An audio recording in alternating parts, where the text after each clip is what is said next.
नमस्कार मंडळी, सगळ्यांना रामकृष्ण हरी. तर आज आहे भावाचा उपवास, त्याचबरोबर गुरुवार. तर माझं चालले पूजेची तयारी. तर माझ्याकडे आगडा हरळी मी आणली होती, त्याचबरोबर ती आगडा हरळी घेऊन मी त्याचा हार बनवणार आहे. आणि जो हार बनवायचा आहे त्याला मी हळदी कुंकू लावून घेतले, आणि त्याचबरोबर दुसरा पण मी दोरायला हळदी कुंकू लावून घेतलेलं होतं. आणि मी फोटोची पूजा करण्यासाठी नागोबा नरसोबाचा फोटो जो भेटतो तो आणला आणि भिंतीला चिटकवला, आणि त्याचबरोबर हार पण त्याला मी चिटकवला आणि तो पण दोरा चिटकून घेतला. आणि ह्या पद्धतीने माझी पूजा मस्तपैकी चालली. आणि सगळ्यात महत्त्वाचं म्हणजे श्रावण महिन्यातील सर्वात मोठा हा सण म्हणजेच नागपंचमी.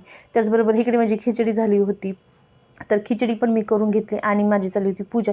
तर पूजा करण्यासाठी मी हे साहित्य घेतलं होतं, जे लाह्या, दूध आणि उदबत्ती, तांदूळ, साखर आणि हळदी कुंकू हे साहित्य मी घेतलं होतं. आणि जी घरातच पूजा केली होती, कारण देव मेन म्हणजे वारूळ आपल्याला कुठं सहसा भेटत नाही. तर अशा पद्धतीने मग मी इथेच घरात पूजा केली. तर हा व्हिडिओ आवडला असेल तर नक्की सबस्क्राईब करा.